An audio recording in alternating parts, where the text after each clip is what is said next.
The Wrecking Room stage at volume.com, and we have special guest Kim Dawson in the house tonight. We're really excited to have her. She's an awesome friend, an awesome singer, and composer, and writer, and actress, and I don't know what else she does.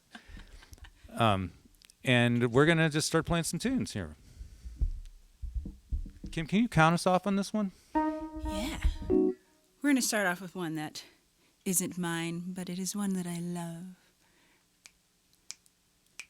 Oh, that's too fast. 1, 2, 3.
Yeah. Thanks, Kim. Wow. Sure. That was fun. I'm so psyched to have you up here. I've had a lot of Denver's players up here and look forward to having more of them. And I couldn't go any further. Jesse was like, "You got to get Kim up here." And so we're Thanks, Jesse. We're so well. I'm psyched to have you up here. Can we just talk a little bit about your past, just for a second? Sure. So how did you come up in this? I mean, your bio says you came up, in the church and so forth, but your whole family they were all musicians, is that right? Or Yeah, like many singers from where I'm from and kind of wherever. I'm a preacher / music minister's kid. Mm-hmm. So I think my dad was music minister first before he went to seminary school and got his preacher stuff certification. That's so not. I swear I'm more articulate than this. But yeah. So my dad was like music minister at the church that he and my mom went to, and they had a little gospel group called Joy Unspeakable back in the day that my dad would write for, and it was like my dad, my mom, and 2 other ladies, and they would like tour. So like a lot of the stuff that I've done in my life, I'm kind of chasing my parents because they were on TV first on Bobby Jones Gospel Hour in Nashville when I was like two years old or something. And so I grew up. My mom sings, my dad plays piano and sings, and he plays a little guitar as well. And so I grew up just with like music was always around. My little sister, she's a grown woman, but your siblings are always the little, but she's a singer as well, plays piano and guitar. She's a lot more shy about it. The 3 of us were like, "Let me sing for you," and she's like, "Yeah, I'm good, but I'm not gonna flaunt it." She's like, she's that person. Somebody had to be that. I guess it had to be her. But yeah, so I like extended family, grandparents, aunts, uncles, cousins. Like I am by far like probably not the most talented musician in my family. Especially on my dad's side, but I just happen to be the one that is doing all this stuff right now. I mean, because my dad's had like cousins and uncles and stuff that were professionals as well, and same with my mom. So like, this is not new, and it takes a lot to impress, which is like, it takes a lot to impress. I hate to be at the talent show at your house. Yeah, that would be pretty brutal. They'd be nice to you though, just not one of us that's related. I mean, not that they wouldn't be mean. It's just like the bar is high. The bar is set very, very high.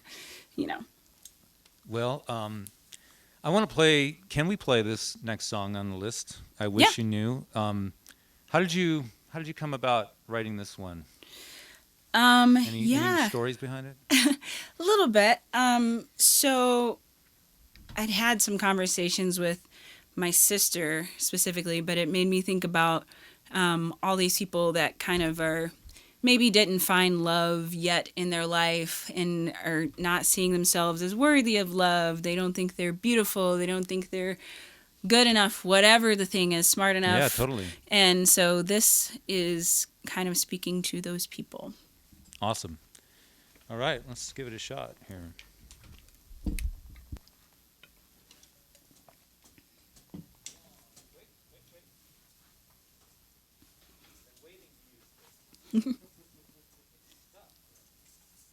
Uh-oh. Technical difficulties. Gotta have the jingle. Oh.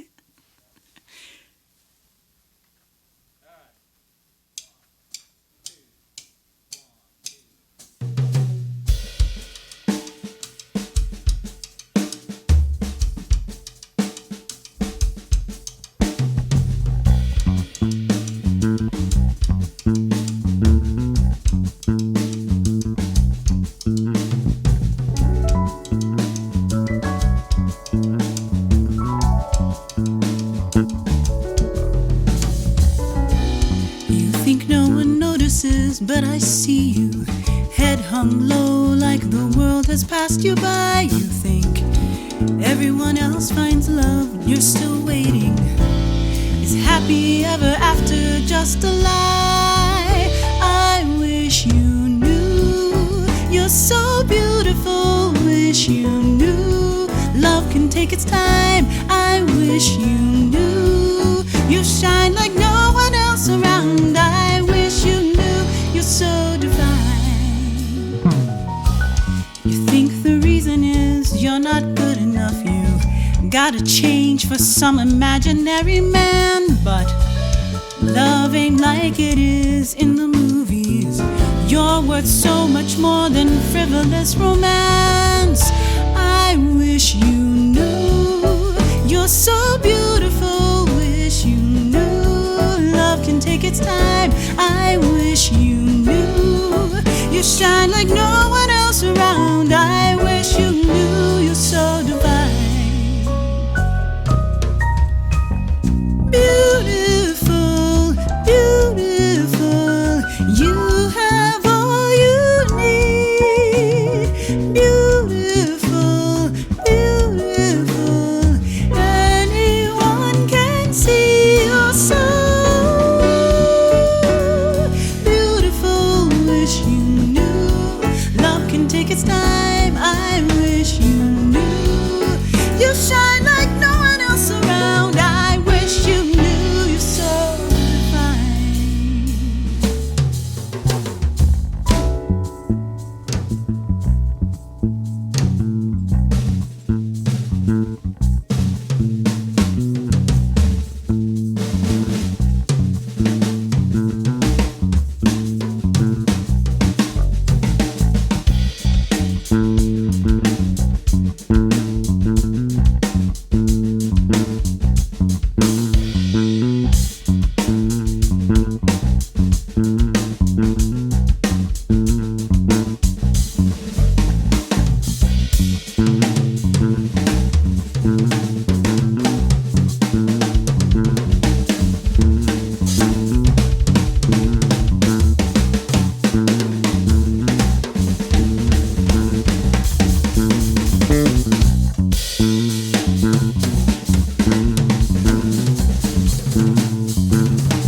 Keep that going, Peter.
Yeah. That was fun. That was fun. That was fun.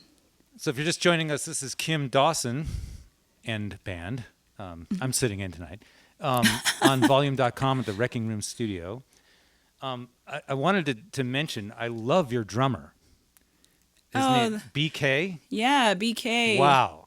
What a great Boulder's drummer. own. Yeah. Boulder's own BK. Yeah, he's young and awesome, and he's eager, but also really responsive, and like does his homework. He's professional. All the things that you want. Holding down that end, he is that. So shout out to BK. Yeah, shout out to BK. Thank you. Because really we love inspiring you. listening to him. Yeah. Yeah, it's cool to have I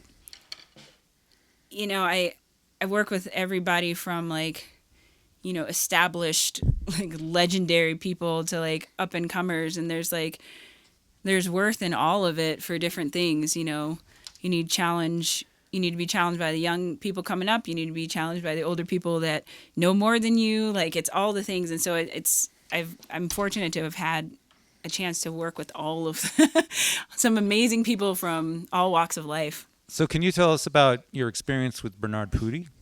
Bernard Purdy? Yeah. Yeah. So it wasn't. I got to sing with him honestly for a friend's wedding.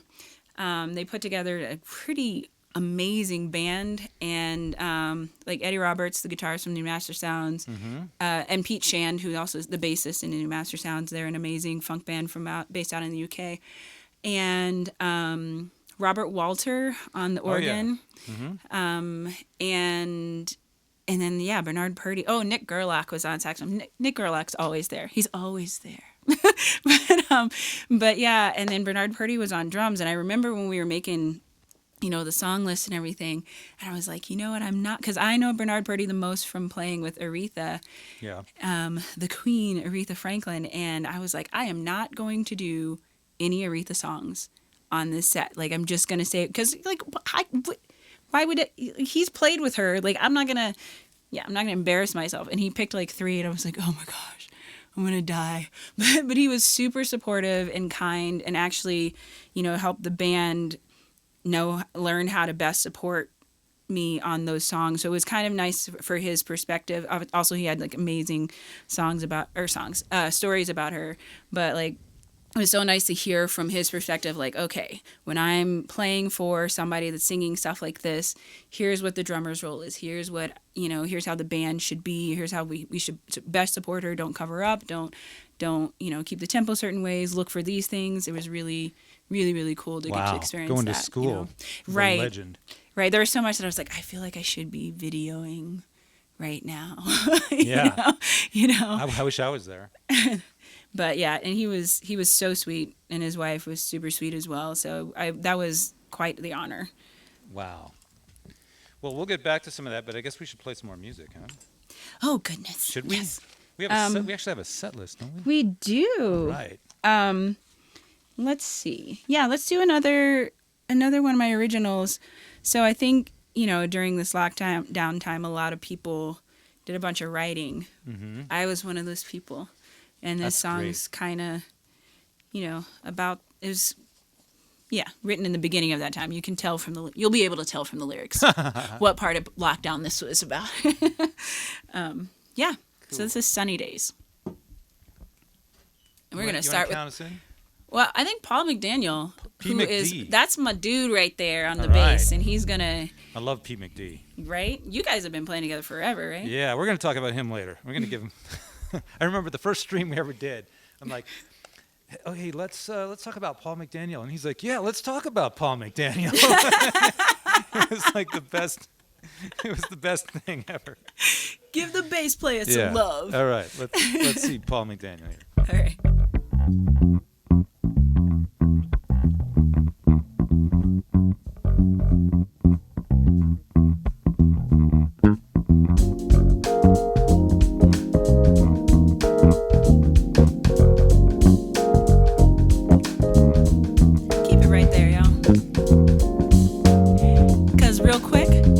Give a shout out to the co-writer of this song.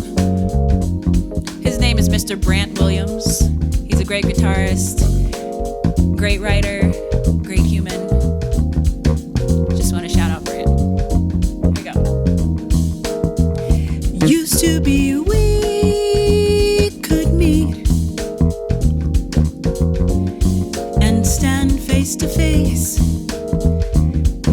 converse on screen,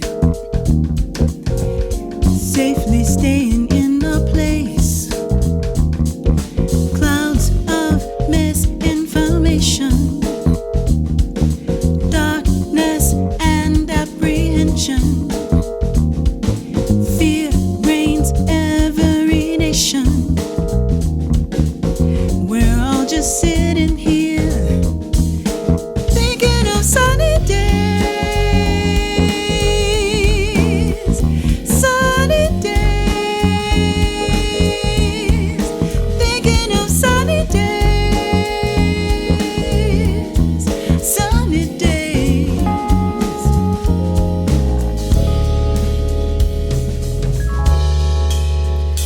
Maintaining distance means so much time alone. We just can't wait to be untethered to our homes. Heavy fog of depression. Air is thick with frustration. Weight of our isolation. We're all just sitting here thinking of sunny days, sunny days, thinking of sunny days,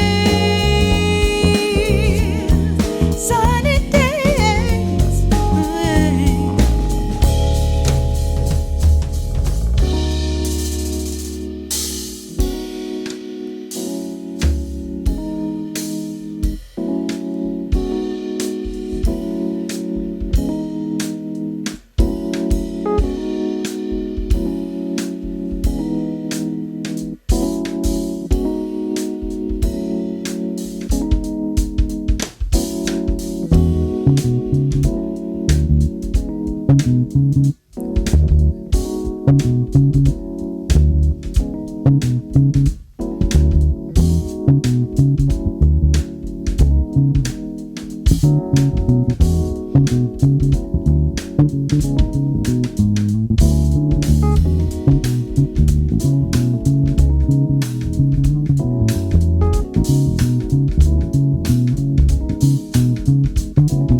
That was Yeah. cool.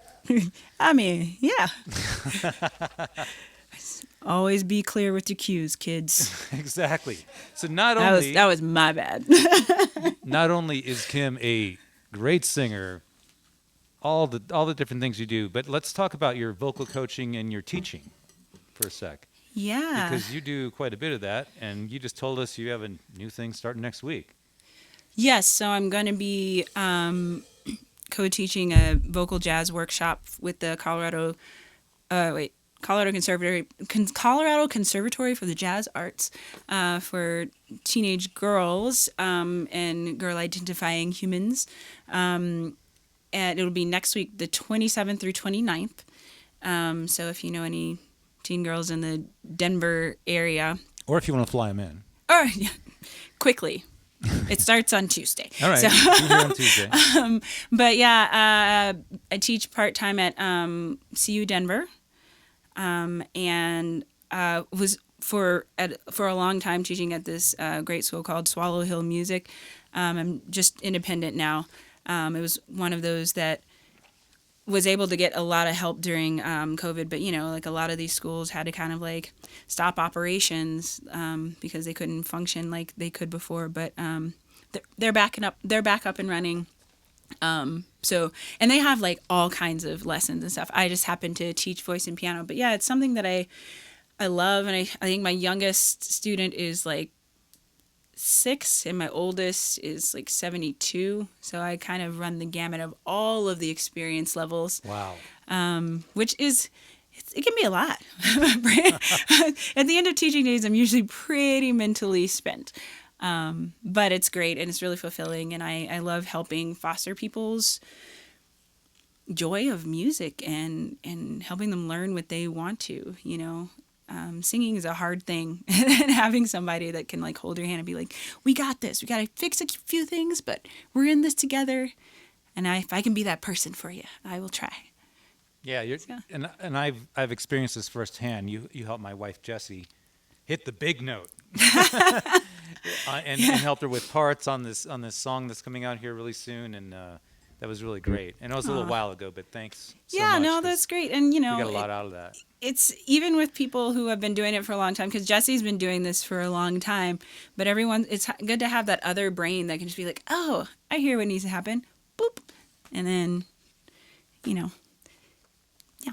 that was fun though. So what was the band on that song? Was it a Nine Inch Nails That was song? a Nine Inch Nails, Oh, yeah. Yeah, it's a Nine Inch Nails tune called Closer, which is actually a very adult. It is a very adult tune, and the video is very adult as well. It's actually up on YouTube right now, and she's going to probably push it out here soon. That's awesome. But thanks to you, it turned out great. Oh, glad I could help. So can we talk about we've got an old standard here? Twisted? Oh yes. So, I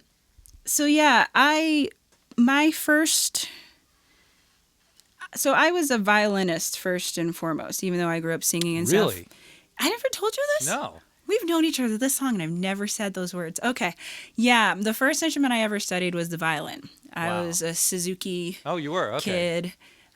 Started when I was like 5 and played for most of my life. So like I'm originally from Tulsa, Oklahoma, and most of my family out there, they know me, family and friends out there know me as a violinist. Okay. They're like, you sing? Okay, that's cute. But I was like, violin was my life, the youth symphonies, the chamber orchestras, the, competitions, all that stuff. I have a bunch of trophies at home that were for violin. And, I switched kind of, when we moved out here, I switched to singing. I would always sing in church, but I was like, I think I've always thought the singing was going to be my thing, but I was just scared to say it because I grew up in the family that I grew up in, and it's like, well, you better be good kind of thing. And I was just like, well, maybe I'm not as good as these people, whatever. Anyway, I pursued it when we moved to Colorado, and I got into choir in school, and my director at the time also taught the jazz band, and he was like, I think you could do this jazz. And I was like, jazz was not even on my radar. And we did the George Benson arrangement of On Broadway, which I was like, oh, I know this. But then he gave me Misty, and And I kind of like sang it correctly, but he's like, I don't know how to tell you exactly what it needs to do. So he just gave me this Sarah Vaughan album to listen to because her version of Misty is like super famous. And I was like, this is what I want to do with my life. This is it. Yeah, light bulb. This is the thing. I want to sound like her. I want to do all the things, and that's what got me into jazz. And then I was determined to be a jazz musician for most of my life. And I think all the stuff that I write still has a little bit, will always have some jazz flavor. I can't ever not have it in there. Right. Cause that's my thing. So. And this is Annie Ross? So there was a little group. There was a group called Lambert, Hendricks, and Ross, and they were known for, it was a trio known for doing vocalese, which is basically taking instrumental songs and specifically like the solos from these famous recordings and putting words to those solos. And Annie Ross was the female in this group, the female singer. And she had her own little flavor. She was an amazing singer. This arranged like this, super low to super high. And this was one that just featured her on the lead. Because a lot of times they would have like the three of them, they would like trade leads and stuff. But this was one that, and actually I think Joni Mitchell recorded this one.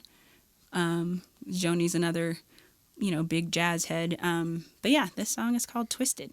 And I'm going to try to not twist it up. Not twist it. It goes fast, y'all. Okay. Be with me. We got this. Give us a tempo that's kind of so we don't twist it too much. All right. 1, 2, 3, and. My analyst told me that I was right out of my head the way he described it. He said I'd be better dead than alive. I didn't listen to his jive. I knew all along he was all wrong, and I knew that he thought I was crazy, but I'm not, oh no. My analyst told me that I was right out of my head. He said I need treatment, but I'm not that easily led. He said I was the type that was most inclined, went out of his sight to be out of my mind, and he thought I was nuts. No more ifs or ands or buts, oh no. They say as a child I appeared a little bit wild with all my crazy ideas, but I knew what was happening, I knew I was a genius. What's so strange when you know that you're a wizard at 3? I knew that this was meant to be. Well, I'd heard little children were supposed to sleep tight. That's why I drank a fifth of vodka one night. My parents got frantic, didn't know what to do, but I saw some crazy scenes before I came to. Now, do you think I was crazy? I may have been only 3, but I was swinging. Felt an Graham Bell, felt an Edison, and also an Einstein. So why should I feel sorry if they just couldn't understand the reasoning and the logic that went on in my head? I had a brain, it was insane, so what just happened after me when I used to ride on the double-decker buses, all because there was no driver on the top. Wow. My analyst told me that I was right out of my head the way he described it. He said I'd be better dead than live. I didn't listen to his jive. I knew all along he was all wrong, and I knew that he thought I was crazy, but I'm not, oh no. My analyst told me that I was right out of my head, but I said, dear doctor, I think that it's you instead, 'cause I have got a thing that's unique and new. It proves that I'll have the last laugh on you, 'cause instead of one head, I've got 2. And you know 2 heads are better than 1.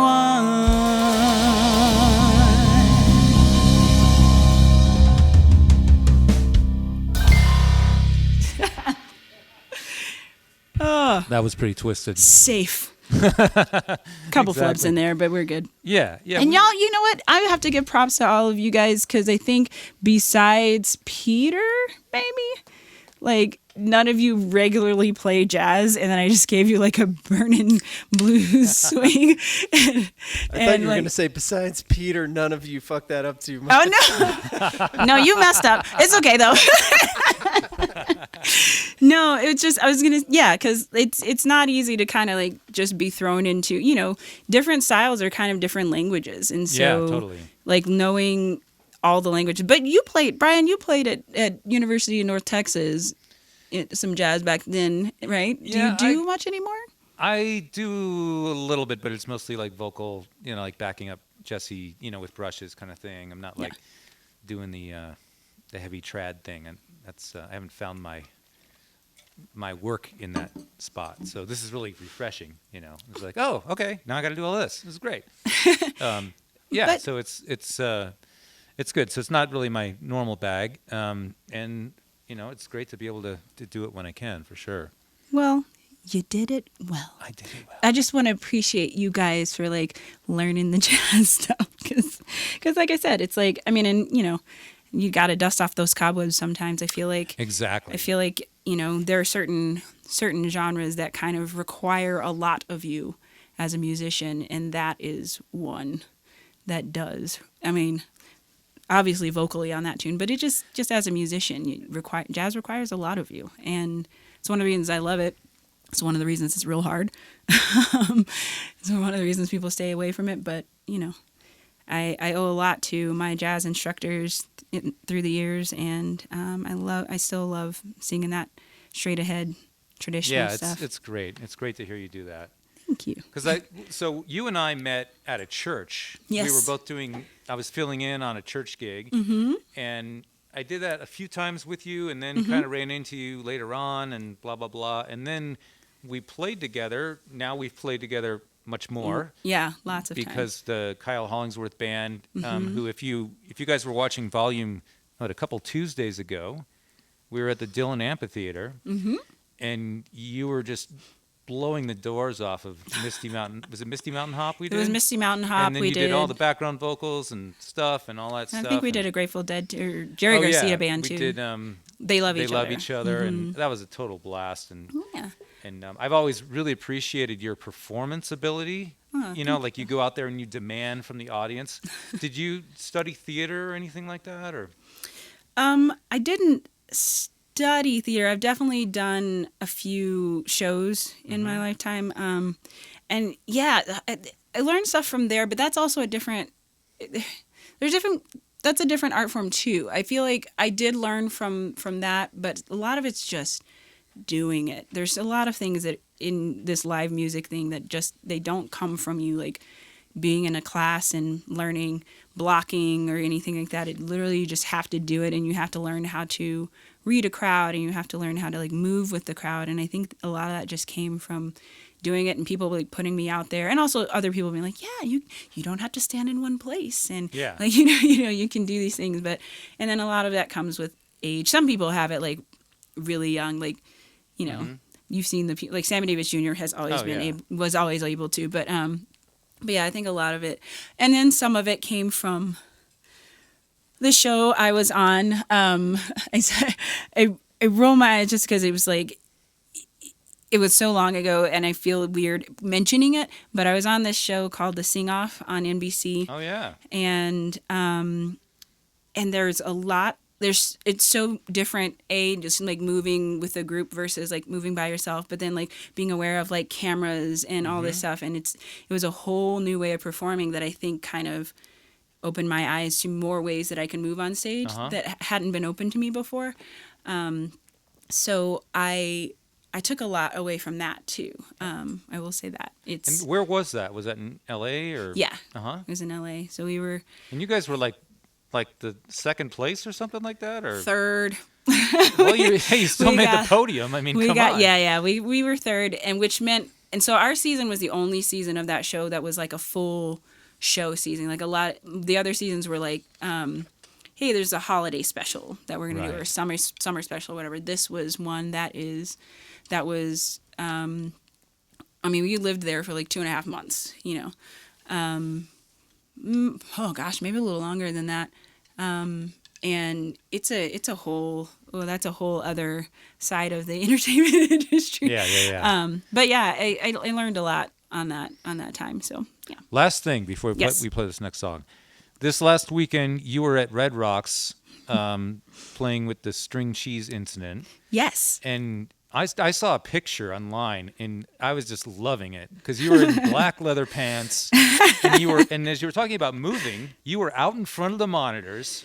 Yeah. And I saw the picture of the band behind you with the look on their face like, oh, this is how it's done. and you were just blowing up something. And can you tell us a little bit about that? 10,000 people in your face? Yeah, that was pretty cool. I got asked to sit in with them and do a song, which we did, Misty Mountain Hop again. And it's different when you have an instrument that you can like look down at sometimes, or like make faces. Like I know that from playing violin and playing piano, I can make faces playing violin and piano, or I can like be, not make eye contact with the crowd in a way that like is not really accepted the same way if you're a singer. Mm-hmm. You know what I mean? People want you to look at them. People want you to engage them. You have to kind of be like this. And I've had, that's another thing I've learned through the years. It's like it's different, because I've been playing in front of people since I think I sang my first solo in front of people. I was 3. Wow. Church. So really? Yeah. Yeah. I sang Away in the Manger for a Christmas special at our church. But yeah, Red Rocks is awesome because it's just like so massive and the crowd is like up and above. So you could get this like wave of energy that just like comes and smacks you in your face. And I was like, oh yeah, I got this. And so I kind of just, because I was a little nervous right before I went out there, sure, which doesn't happen that often, but it's just, in those new situations. Oh, yeah. And then I was like, oh, I can do this. I got this. And I just took it and just like ran with it. And luckily it was a song that I've sung a bunch. So, and it's one that like you kind of hit these high notes and the rocks kind of like ring out oh my God. in a certain way that, it was really cool. And so I was just like having fun with that. Like I'm about to be like, wow. And everyone's gonna feel it, and it's gonna be awesome. And it was just the best. It was the best. And the band and I had fun. I mean, it's also nice when you're on stage with people that you know pretty well, and you have a good relationship with. Yeah. So it was a fun time with friends. Awesome. Just like right now. Exactly. In case you guys just joined us, we are at volume.com at the Wrecking Room stage. If you like what's going on here, please press the follow button. If you want to interact with us, please sign up, make a little account, and send us some remarks and questions, and we'll try to get to them. If I can, I can't see the chat right now, but I'm getting there. I'm seeing lots of awesome and crowd emojis and hearts and all that kind of stuff. Right back at you. So can you tell us about this next song? Yeah. So in my journeys into, see if I can get my voice on there. In my journeys into discovering more and more jazz artists, I found Nina Simone, who I'd known of a bit, but like, when you really delve into her catalog, it's some serious stuff. And she was an activist as well as an amazing, I was going to say incredible, amazing piano player, as well as this like powerful vocalist. It's crazy to go back. It's wild to go back and listen to what she played and sang on top of. Like, I don't even know how her brain worked that way, but she was amazing. But she wrote a lot of songs speaking to the times. Like, she was coming up, civil rights, Vietnam, like there's all these things going on. And she just was like, I have to speak to this, and it hurt her career really badly. I bet. But she forged ahead and she knew she had to do it. And because of it, we have some really amazing pieces of artwork that she left us. And For Women is one that I think still, all her stuff stands the test of time, but this one stands the test of time mostly just because I think this is every Black woman's experience on this American soil is in this song. Like, all of us have these women in our family. All of us had these women in our family. This is like, this so perfectly explains our roots in a way that I could only hope to explain the Black female experience. So when I get the chance to do it, I like to do it. Let's do it. Let's do it.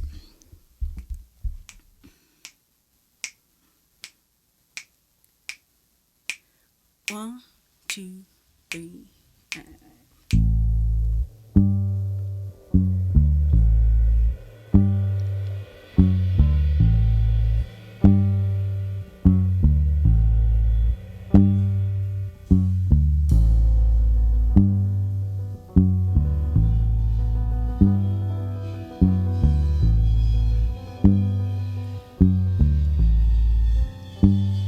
My skin is black.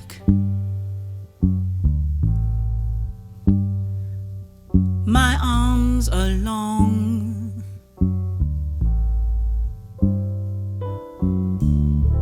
My hair is woolly. My back is strong. Strong enough to take the pain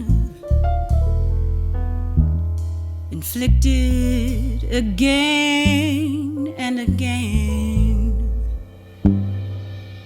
What do they call me? My name is Aunt Sarah. My name is Aunt Sarah. Aunt Sarah.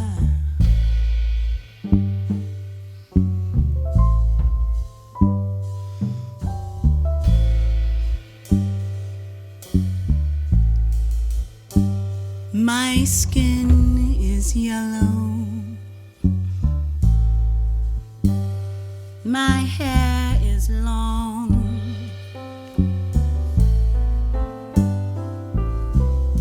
Between two worlds, I do belong. My father was rich and white. He forced my mother late one night. What do they call me? My name is Saffronia. My name is Saffronia.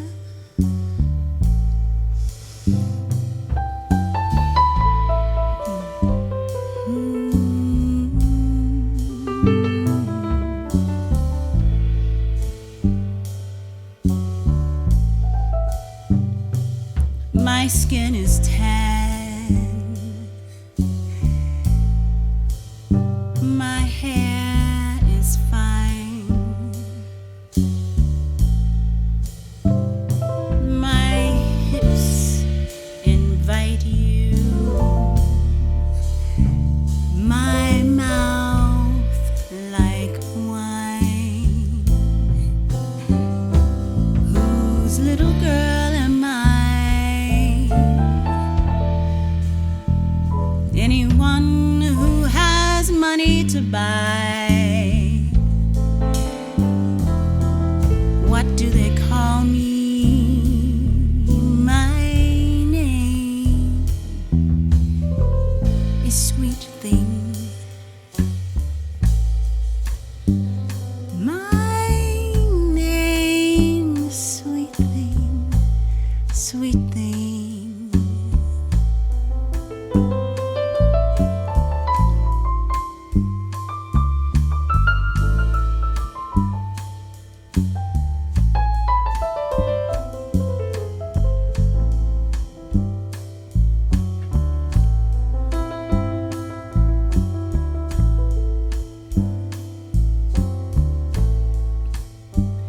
My skin is brown.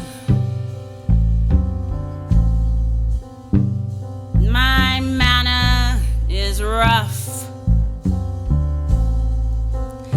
I'll kill the first mother I see. My life has been rough. I'm awfully bitter these days, 'cause my parents were slaves.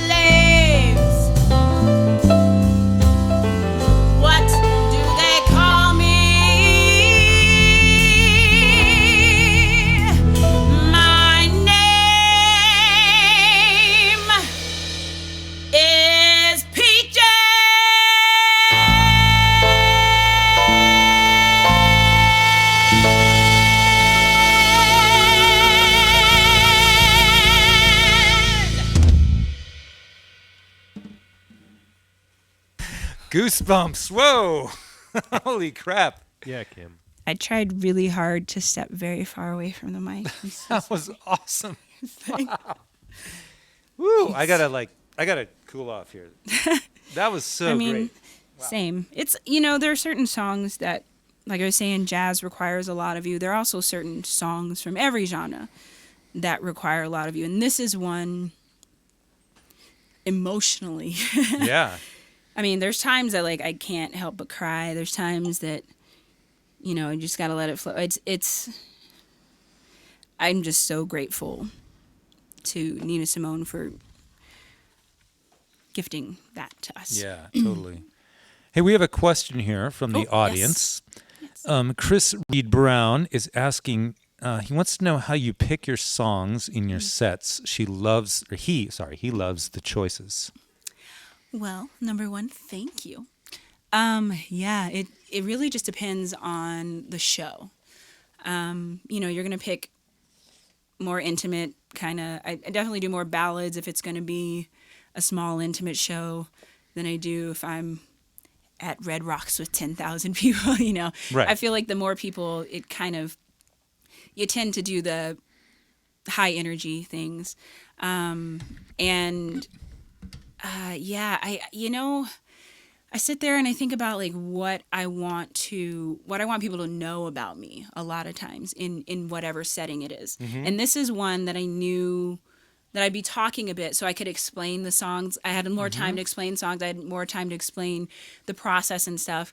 When you're playing big stages, you don't have time. People don't care. They just want you to sing. So you just pick the things that keep people dancing and all that stuff. It ain't about like you as an artist and what you can put into a song, which I still love to talk about. But a lot of times it's just like what I want you to know about me. And today was very much like, my background, the people that influenced me, the songs that influenced me, the songs that people are going to hear from me soon as I release all this new music, which, and I haven't released any solo stuff ever. Ever. So people will be hearing my solo stuff for the first time. And, I've been in bands, been a sideman in bands for a long time. And it's been so nice to get back to like, okay, what do I want to say? And like, I have stuff to say, even through other people's songs. So today was very much that, like, what do I want to tell you today? And what journey can I take you along with me? But yeah, if you see me on a bigger stage, you're going to be dancing a lot more. It's going to be a lot funkier, which is like mostly what I do with like Brian and Paul. That's like, how because when we do the Kyle Hollingsworth gig and you're on the gig and it's just like, super fun, powerful stuff. Yeah. But it's so nice to see the side of you and see all the, and your writing and all the stuff you're doing. It's really great. Thank you. And thanks for the question. Yeah, absolutely. You guys keep the questions coming because we have Kim here for a little while longer. So, speaking of songs I wrote. Oh, did you have another question? Sorry. Go ahead. We have a comment from maybe a family member. Oh, Lord. What? You are an amazing artist who I am honored to call you my daughter. You go, girl. I'm going to guess that's my mom. All right, Mom on volume.com. Love that. Thanks, Mom. Yeah. Aw. It's good. Like I said, it's hard coming up in a family that does what you do, because it does. Yeah, the bar is just set high. But like when you've done that thing that like they're proud of you, you're like, yeah, I've reached that point. Yay! I mean, I'm gonna hopefully keep making you proud. I'm not done. I'm far from done. But it's nice to get to that point where people are like, all right, Kim, I see you. Before it's like, okay, well, yeah, keep it up. You gotta keep working. It's what I imagine. Like, if Michael Jordan's kid decided he or she wanted to be a professional basketball player, it'd be the same thing. Like, now you can be good, but you mostly got. I've thought about that with like kids that are like Robbie Coltrane. God bless him, because like I could never. How do you follow? Being John Coltrane's kid, like I could never. I'd be like, cool, I'm gonna be an architect. Thanks, like just do something completely the other side. Yeah. Not saying that my parents are like legendary, like Coltrane, but that's a lot of pressure, right? Totally. So props to the people's kids, that are doing the thing, because, yeah, good on you. Can you tell us about Try? Yeah. So speaking of me writing, Yeah. so this is new music from Kim Dawson. It's not even out yet, right? No, this one is out. Okay, this is this one's one. out. This is the one that is out. It came out in March of last year. Okay. Literally right before everything shut down, in the before times, right? So it's on Spotify, iTunes, Apple Music, like all the streaming platforms, SoundCloud, all that stuff. So whatever you use, it's there. Just don't ask for a physical copy, because I don't have one yet, but that's going to come. So Try, it came out of me trying to find my writing muse again, and I'm very much a perfectionist. And so I want everything that I do to be like just awesome, not just good. It has to be awesome. And that can be detrimental in a lot of ways, because then you end up not putting out anything because you're telling yourself it's not good enough all the time. It's never good enough. It's never good enough. And I just got to this point where I was like, I just need to try and just not be worried that other people's expectations or my own expectations. Just like do the thing and let what happens happen. Maybe it's going to be great. Maybe you should just try it. And actually, I think I said it to a student, and then I was like, oh, damn, yeah. Those things you tell your students that you should tell yourself sometimes. Totally. Yeah. So, yeah, that's where the inspiration for this song came. Awesome. Well, let's give it a run here. Yeah. New music from Kim Dawson on volume.com.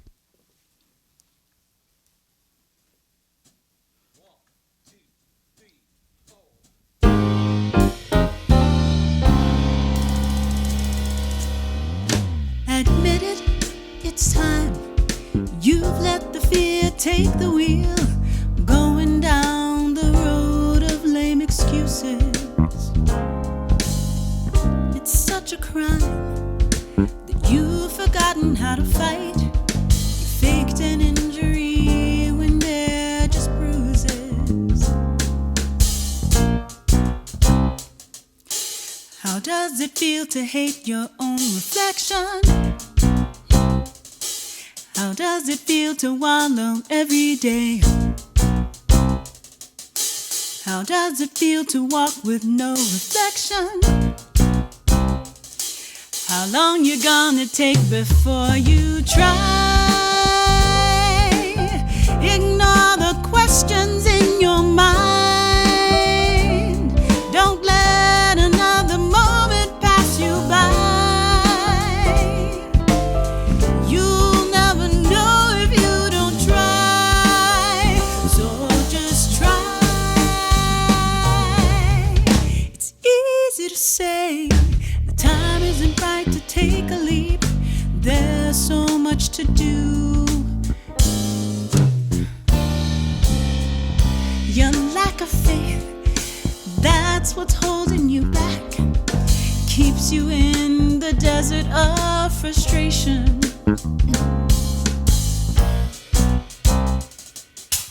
How does it feel to hate your own reflection?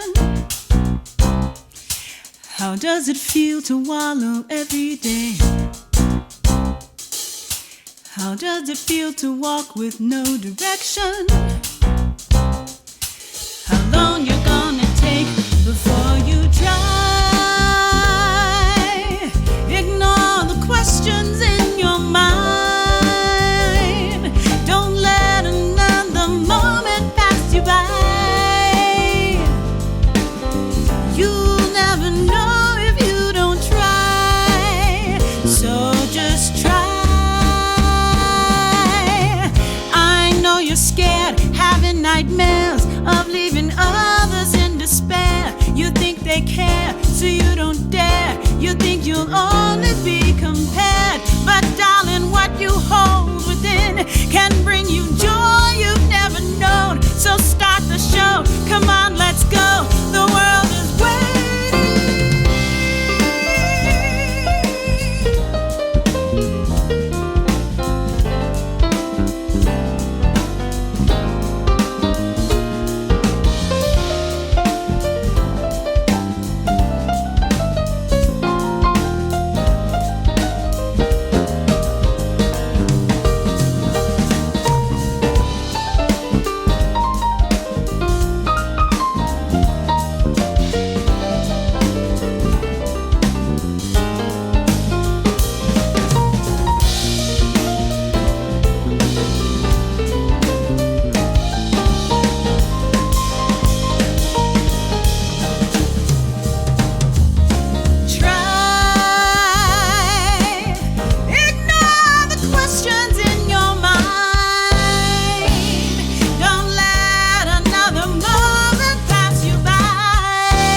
just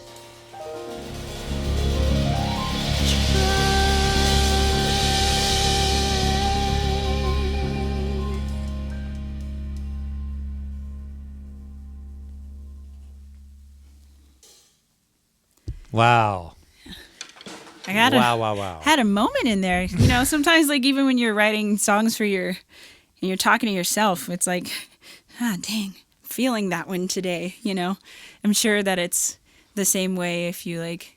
I always wonder people that have been writing like love songs for a long time, because I haven't really written too many love songs, but like if you perform something that like was about an ex-partner of yours, do you still like, are you sitting there like, I gotta sing this stupid song about this stupid person that I just don't even want to think about anymore, but this was your hit, so like you have to see, like, You're gonna be playing that for the next 80 right years. right, you know, I always wonder if that's like a thing. I guess hopefully I'll find out. Yeah. I hope I hope you get stuck playing that song. That's something that hits with all of us for sure. Yeah. Wow. Thanks, Jordan, for the tip. We got a little tip there from Jordan. Thanks, Actually, Jordan. a bigger tip than a little tip. Thanks, Jordan. Yeah. Chris Reed was loving the lyrics. So, you know, you're moving people. Thanks. Which we love. You know, I think that there's lots of different kind of songwriters, and I happen to be one. I don't know how to write songs about nothing.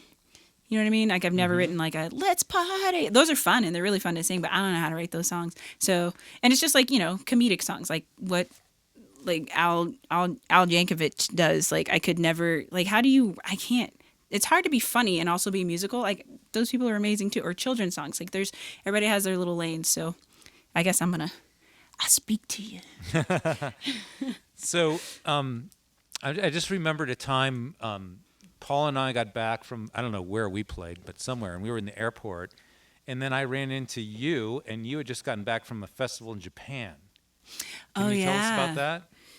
Oh gosh, yeah, I forgot about that. That was like, what, 3 years ago or something? Yeah, it was. Yeah. I think it was almost exactly 3 years ago. This is what it's like in the Denver airport. You run into your friends.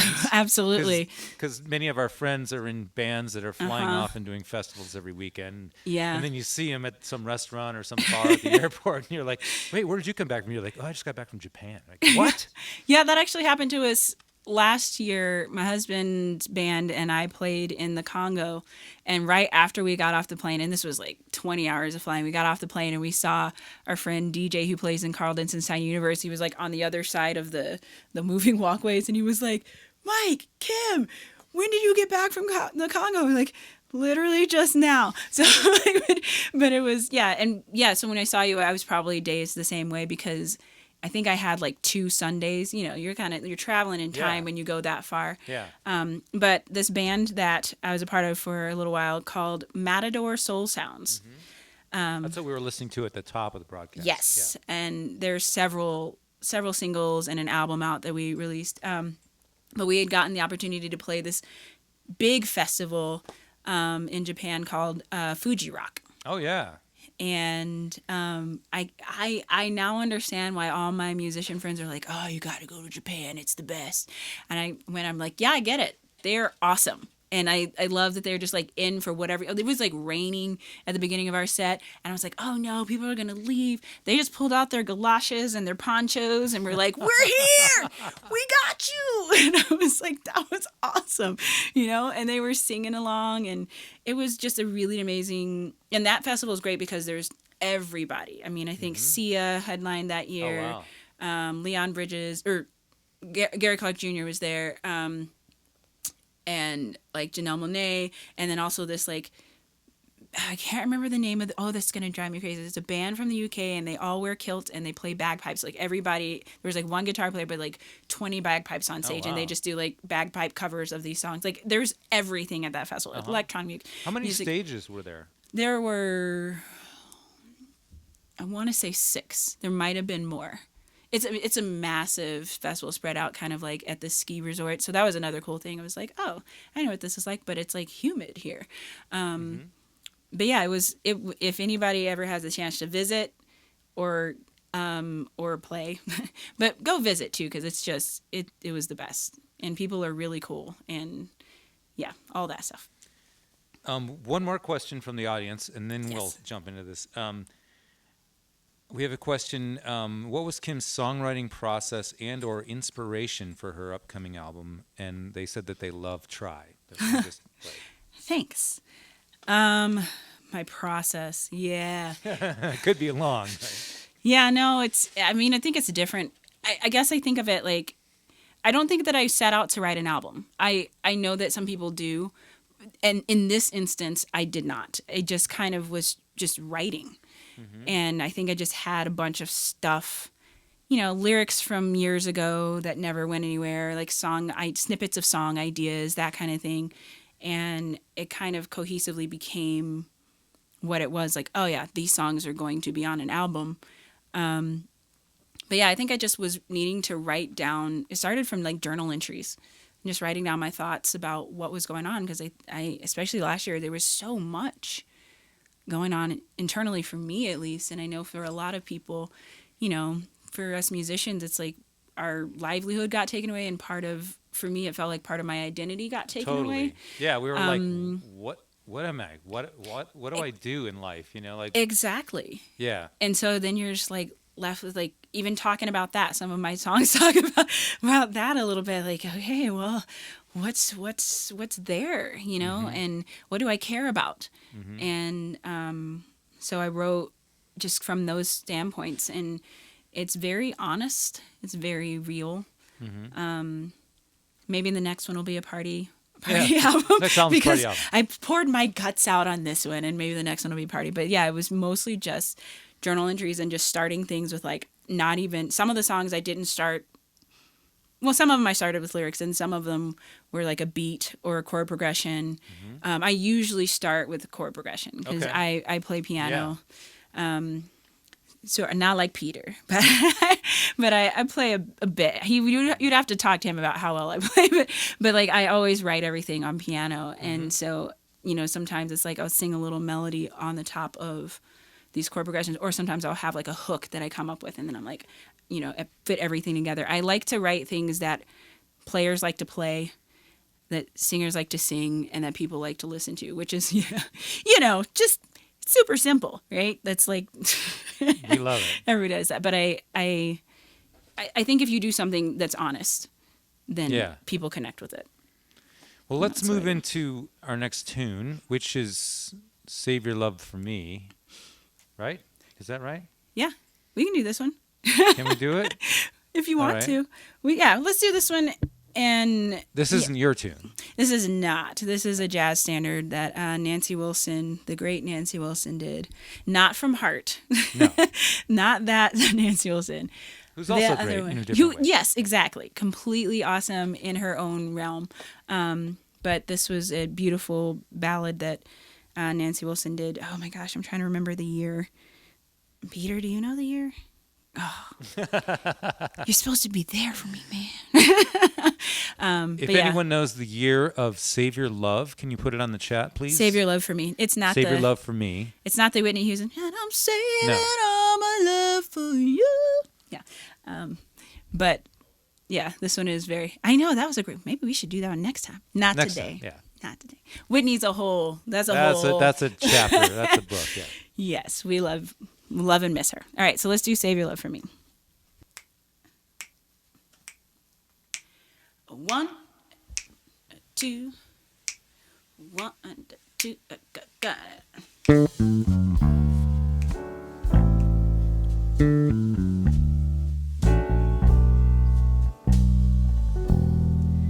Wish I knew why I'm so in love with you. No one else in the world will do. Darling, please save your love for me.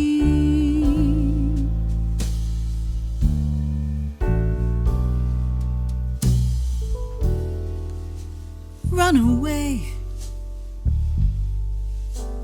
If I were wise, I'd run away.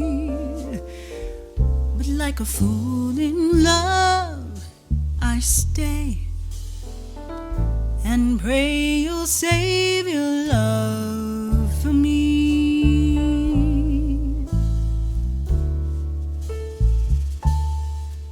I can feel it even when you're not near, can't conceal it.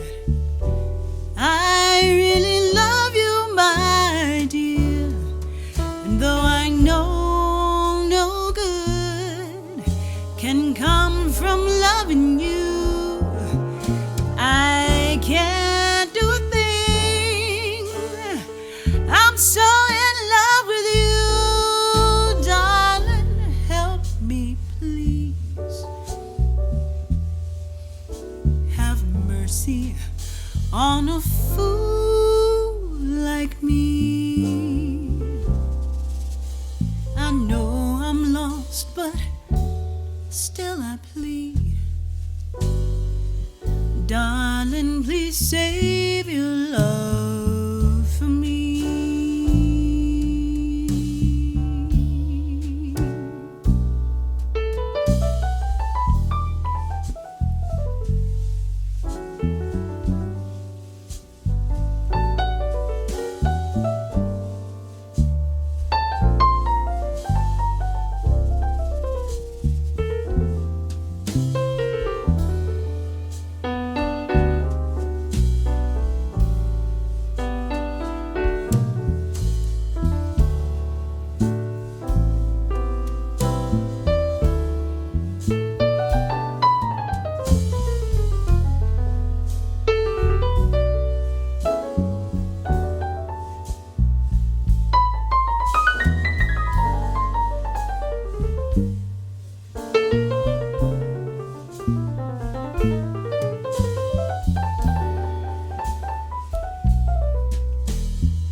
I can feel it even when you're not near, can't conceal it. I really love you, my dear, though I know no good can come from loving you, I can't do a thing. I'm so in love with you. Help me, please. Have mercy on a fool like me. I know I'm lost, but still I plead. Darling, please save your love for me.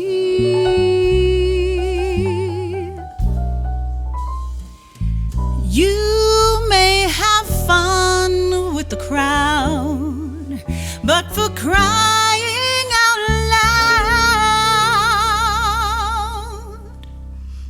loud, darling, please save your love for me.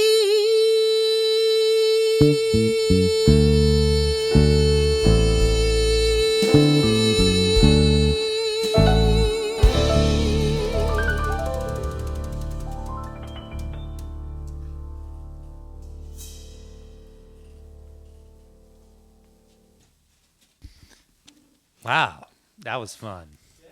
Yeah. Peter. Jazz. So we want to talk about Peter for a second. Oh, yeah. We're going to get into Peter a little bit here. Speaking of somebody that's the child of another musician. Yeah, yeah. You used to go play gigs, right? In East Boston, right? With my dad. With your dad. Yep. That's and it's like super hard. Like the hard. You said it's like, oh, I gotta go play with my dad. And it's really hard. Yeah, you know, playing classical music is hard. So Well- Dr. Peter Stolzman Yes. is gracing our stage at volume.com. I met you years back, and we played with a trumpet player named Andre at a lot of gigs at the Peck, and I don't know what else we've done, but we've had a lot of fun together. And can you talk about just a little bit about you, the quick? You were at Berkeley, or were you at Juilliard, or you were one of those things? Since I was in the womb. No. Yeah, man. Yeah, I parents were classical musicians, super, super high level.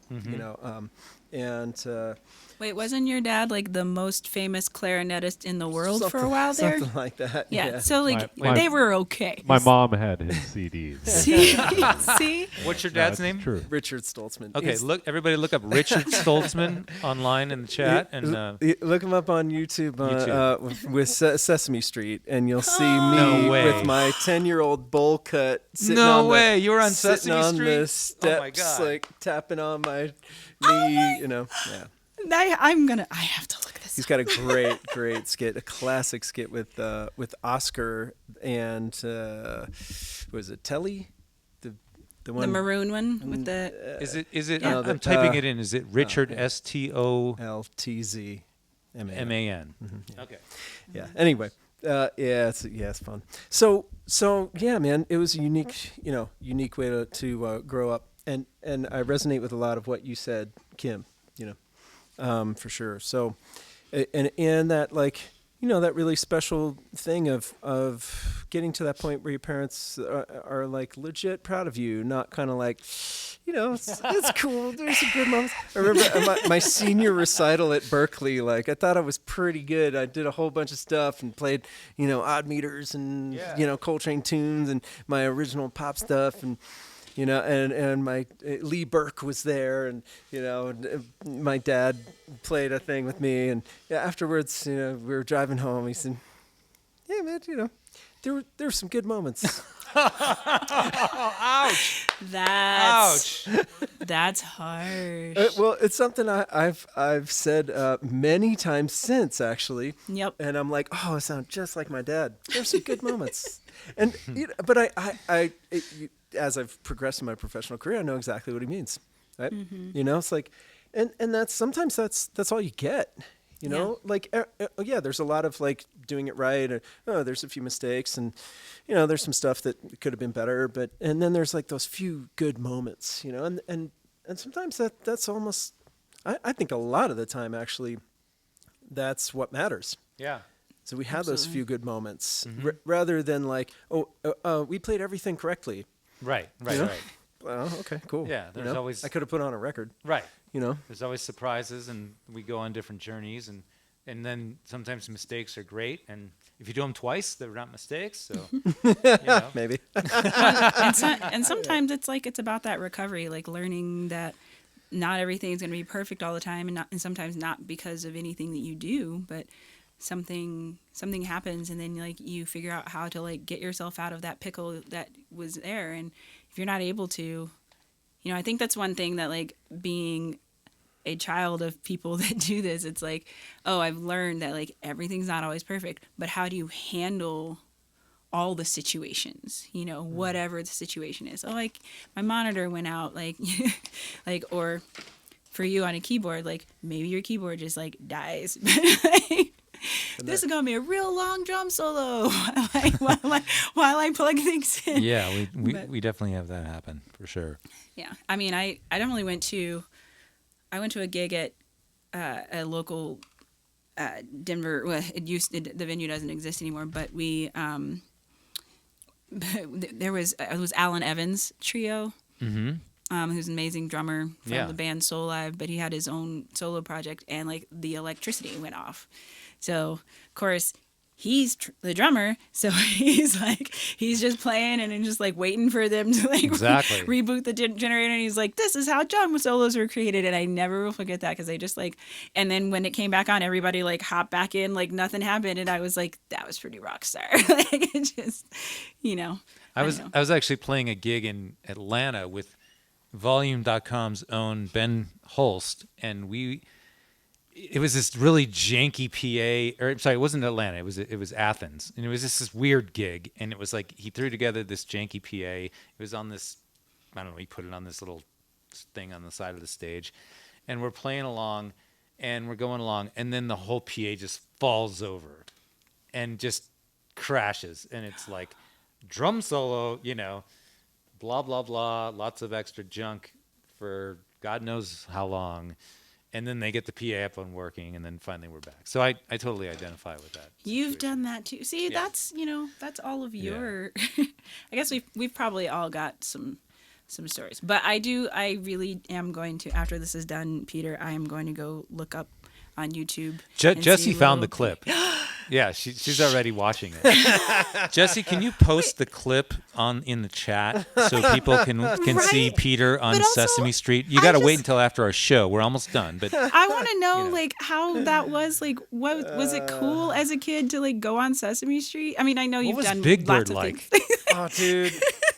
Okay, so like Animal? I mean, come on. I was Tell 10 Oscar years I old, said hi. and it was like the ultimate disillusionment moment for me, because we're walking on, like, I don't know, East Side 93rd or something. Like, we stopped and got a sandwich. We went like 2 more blocks, went into a big building, went up an elevator, went down the hallway, opened a door, and we were on Sesame Street. Oh my God. So you And know I how to was get like, what? It's not even a street. It's just like a studio. And then that was cool. It was just like, whoa. And then I remember we like walked up these kind of stairways, scaffolding, something up into like kind of production office zone. Had a talk with Bob and Maria, and they were so sweet. And I'm looking out the window. My sister is 6 years younger than me, so she was there, so cute. She was like 4 years old or whatever. And I'm looking out the window, and I'm down on the set, and I see like 2 things happening. One is they like half of Snuffleupagus is like there, and I'm like, no. And then there's the Big Bird dude. I watched the documentary of the man who did Big Bird. Big Bird. You I guys haven't seen that. No. Yeah. So heartwarming and beautiful, Yeah. and for me, like, totally made me cry Oh my because God. it brought me back to those moments, right? And I'm looking there, and the dude is there, and this like 2 people are like putting on The suit, yeah. the top The of top, Big yeah. Bird, and it was just like short circuit. Like, no, life isn't real. The universe has lied to me. So anyway, yeah, it was awesome though. I mean, maybe I'm too old for that at 10 years old, but that's how it felt. Or maybe I was 9 because I was a young 4th grade. But anyway, yeah, it was awesome though. It was really cool. And then like the next year, my dad went on Mr. Rogers. Oh yeah. And I went to the set of Oh, my Mr. God. Rogers. My dad was he was the Yo-Yo Ma of the clarinet. He's the Yo-Yo Ma of the clarinet. Right? Wow. They made an Amazing. album, won a Grammy together, and all that stuff. Wow. Amazing. Yeah, he's like, the first to do this, the first to do that, blah blah blah, and he's amazing cat. To Mr. Rogers. Yeah. Okay. So we go to Mr. Rogers, and like this is how much I had transformed in 1 year. I went there, and Mr. Rogers was talking to me. Such a sweet, sincere guy. And What color sweater was he I wearing? don't know. I have no idea because was it I the was red one? too cool, man. He's like, oh, so do you watch the show? And I was like, no, I'm too old for this. Oh wow. So 10-year-old says me was this? like, oh my God. 11-year-old me was like, nah, I'm too old for this shit. But my dad and Mr. Rogers, Fred Rogers, like maintained a very cordial relationship until Mr. Rogers died. Wow. Wow. Yeah, they sent each other Christmas cards, wrote, handwritten letters. And he was such a sweet man. Wow. Oh. I feel bad that that little segment was kind of about your dad and not you. But I mean, Oh, it's all right. Yeah. You and Well, your it's fun stories. We can It's see where he came from. yes, Yeah. exactly. It's fun. My mom was an educator, and at a certain point became an educator more than a performer. And so my career is like tried to bring together both. That's awesome. Yeah. Well, we have a few more songs, so we should probably get to them. What we gonna do? Yeah, let's do that one. Yeah. Oh, so speaking of, let me preface this. This is another serious one. I was very affected by a lot of the yes, a lot of the how can you call it, civil unrest that happened in the last year. Absolutely. And, my husband and I went to a few protests, and Brant had the guitar player I mentioned before had sent this track is very kind of hip hoppy and it just kind of was like, oh, this is going to be a vehicle for a lot of stuff that I need to say. Yeah, totally. and so that's where this inspiration for the song came from. All right. So this is Kim Dawson on volume.com. Everybody's mic's off in case your mic is not off. And I'll count us in. Sorry.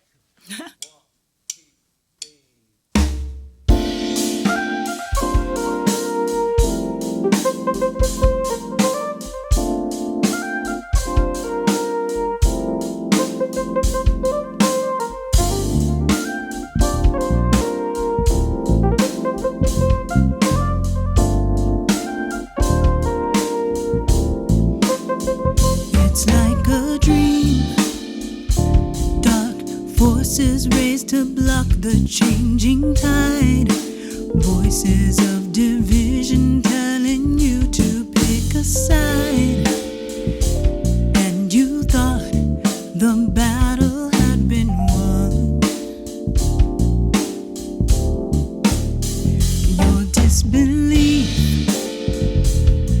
is wrapped up in your privilege, safe and sound, shielded from the struggle of my people all around.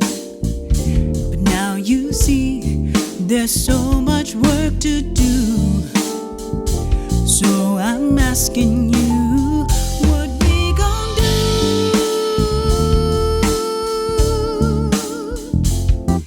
When peace is met with violence, we don't need no silence. What we gon' do?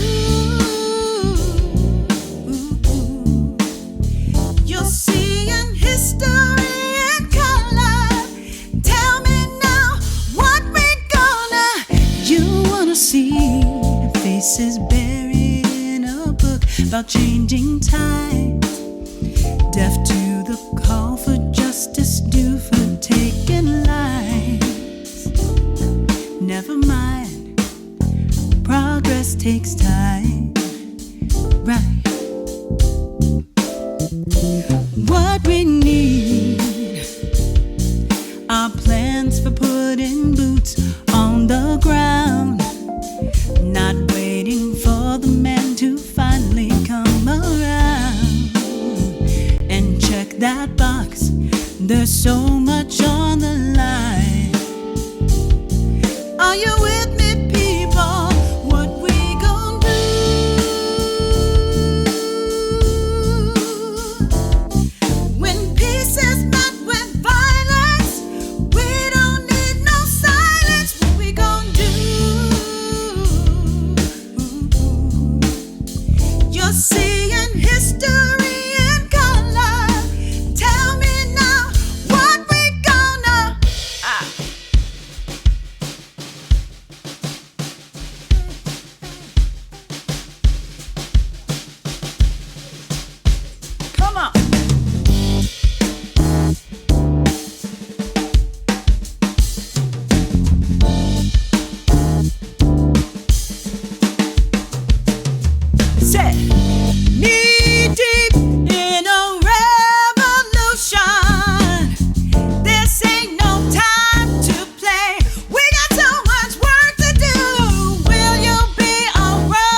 gonna do?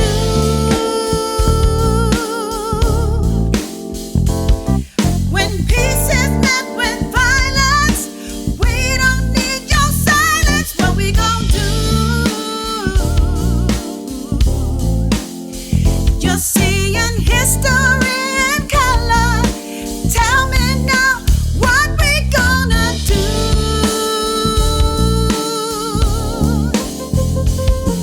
When peace is met with violence, we don't need your silence. What we gonna do? You're seeing history in color.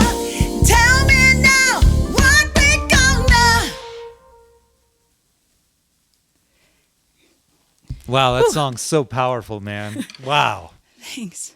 You know what? I also have to give a shout to the people that are normally singing backup for me, and Yes. everyone that has, from my cousin Adrian, who's on the single try, and LaDamian Massey, who's always on all my stuff. Right. But Joe Folke, who sings on this one. I was singing like two parts that like overlap, and it's a lot of work to do this song on my own. Just gonna say. Yes, it is. So these are the times where like I appreciate the work that the other singers that I work with, who are amazing in their own right. It's so nice to like work with people that you know really well and respect and love, and you guys can create this awesome thing, including all of you, the three of you who I know Oh, from so many thanks. different walks of life, and I know I can just walk in here and be like, this is gonna be good. Yeah, and the thing is that the background vocals are huge in this stuff. And how do you guys, do you write the parts, or do you sit with them? And Yeah, I because write there's some the parts. serious stuff going on.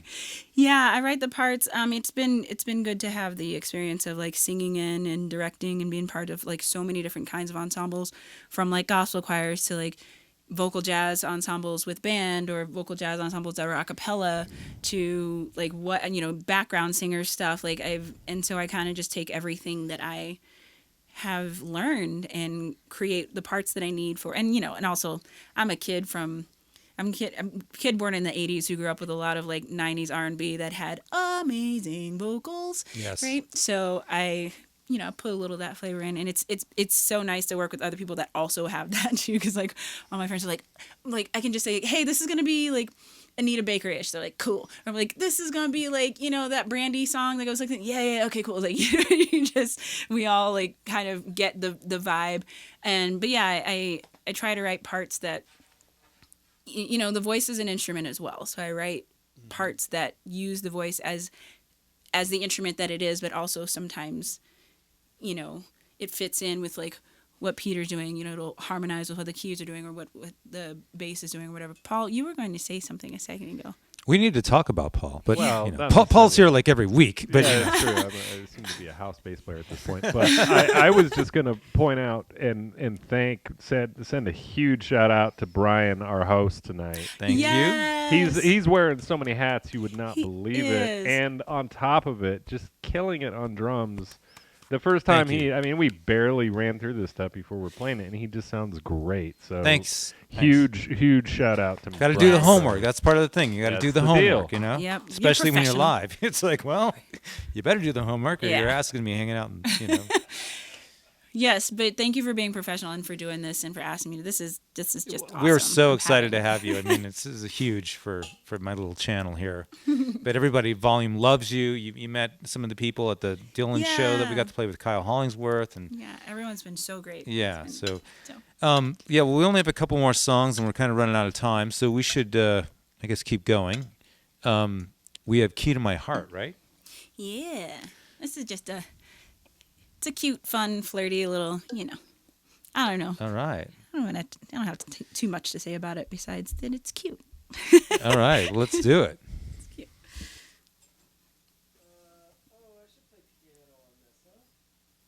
Yeah, this could be yeah. Your organ experiment got nixed pretty quick. So Peter's going to be playing piano.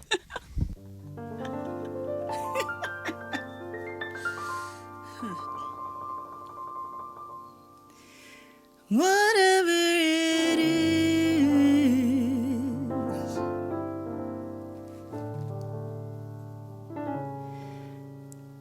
can't make sense of it.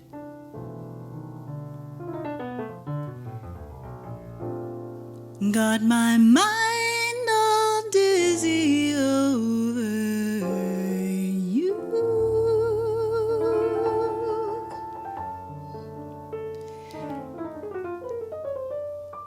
Wherever you are,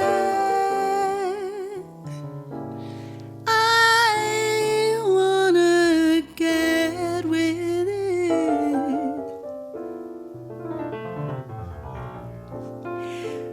Baby, can't you see what you do to me?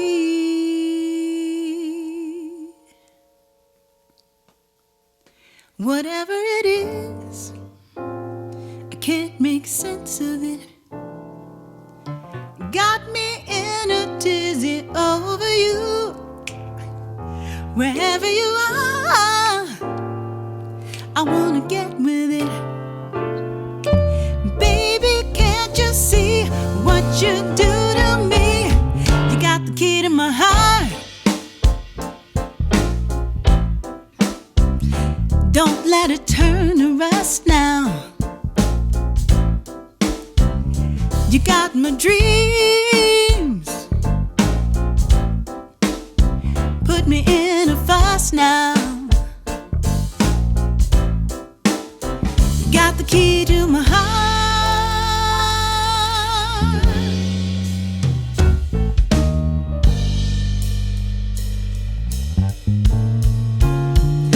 I want you to know, on a sunny day, walking round my thoughts turn to you. Wherever I go, want you to lead the way. Every day I sing about the joy you bring. You got the key to my heart, yeah. Don't let it turn to rust now. You got my dreams. Put me in a fuss now. You got the key to my heart. You got the key to my heart, yeah. Ooh, Don't let it turn, don't let it turn, don't let it turn to rust now. You got my dreams, yeah. Put me in a fuss now.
key to my heart.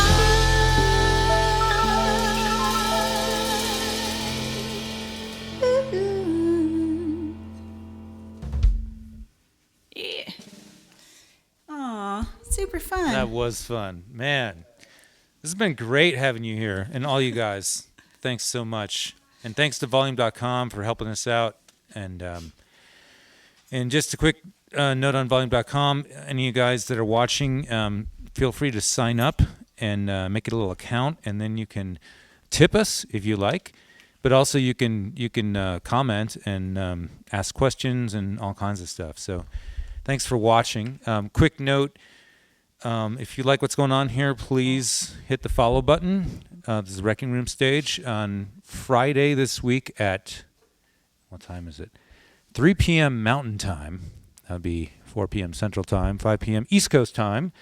We have Andy Falco from the infamous String Dusters. If you guys know the Grammy-winning infamous String Dusters. They're also friends of ours. We see them at the airport.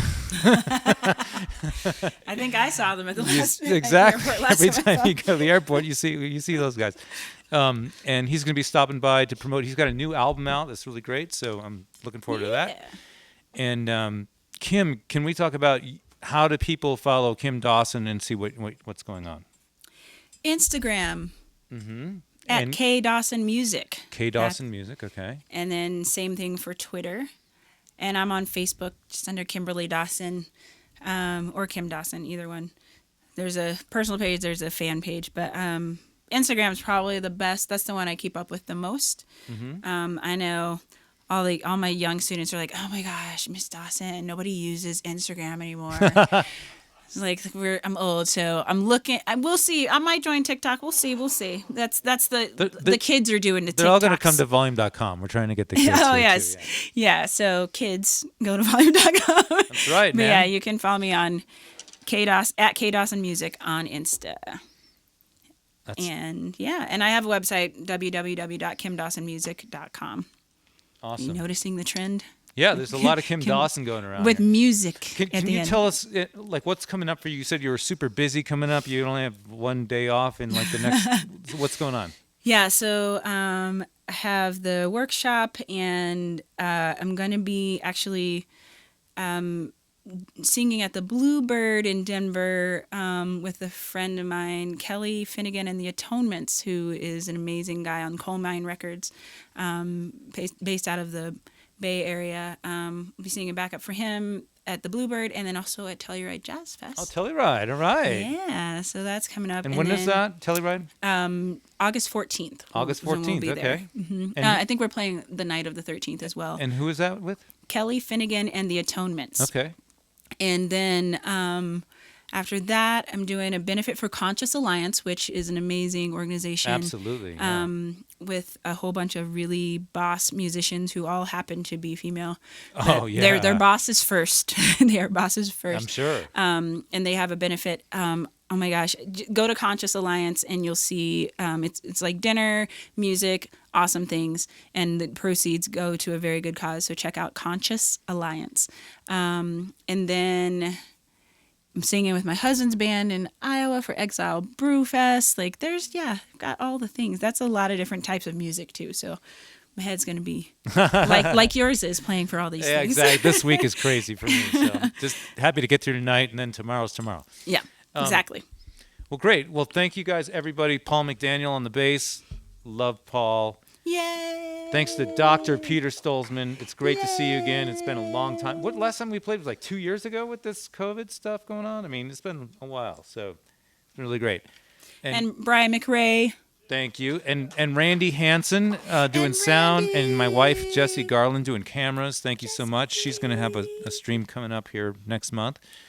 And, we're just all psyched to be doing this. So this next tune is Joy of Mine. Yeah. And this is our last tune. We're done. This is our encore. Everybody give us an encore emoji. Any words on this or no?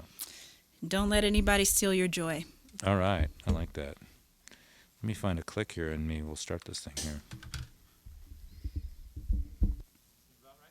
Yep.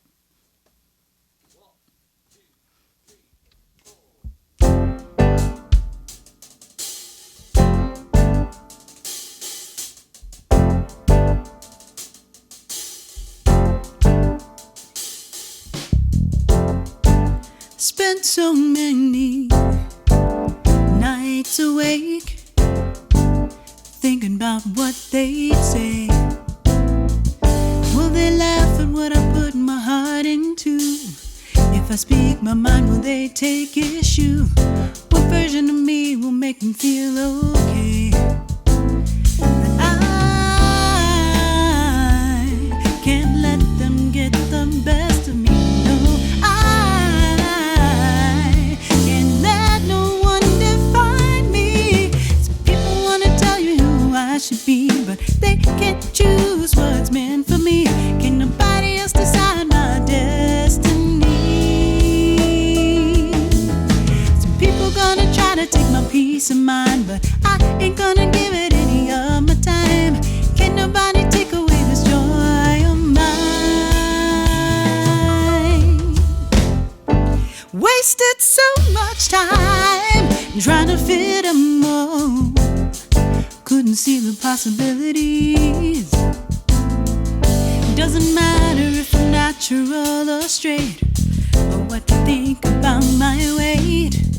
I'm free in my mind of all that mess today. Oh, the thrill of letting all that go. Oh, gotta let somebody know. Some people wanna tell me who I should be, but they can't choose what's meant for me. Can nobody else decide my destiny? Some people gonna try to take my peace of mind, but I ain't gonna give it any of my time. Can't nobody take away this joy of mine.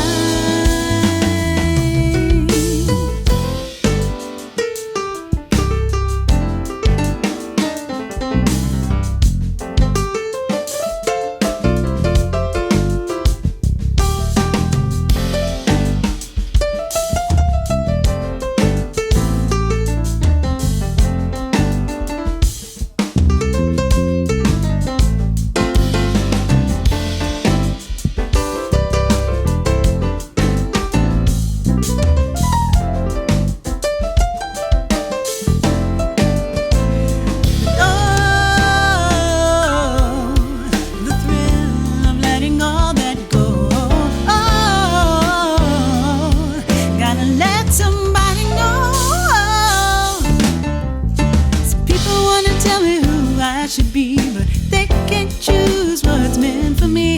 Can nobody else decide my destiny? Some people gonna try to take my peace of mind, but I ain't gonna give it any of my time. Can't nobody take away this joy of mine. Some people wanna tell me who I should be, but they can't choose what's meant for me. Can't nobody else decide my destiny. Some people gonna try to take my peace of mind, but I ain't gonna give it any of my time. Can't nobody take away this joy of mine. Some people wanna tell me who I should be, but they can't choose what's meant for me. Can't nobody else decide my destiny. Some people wanna try to take my peace of mind, but I ain't gonna give it any of my time. Can't nobody take away this joy of mine.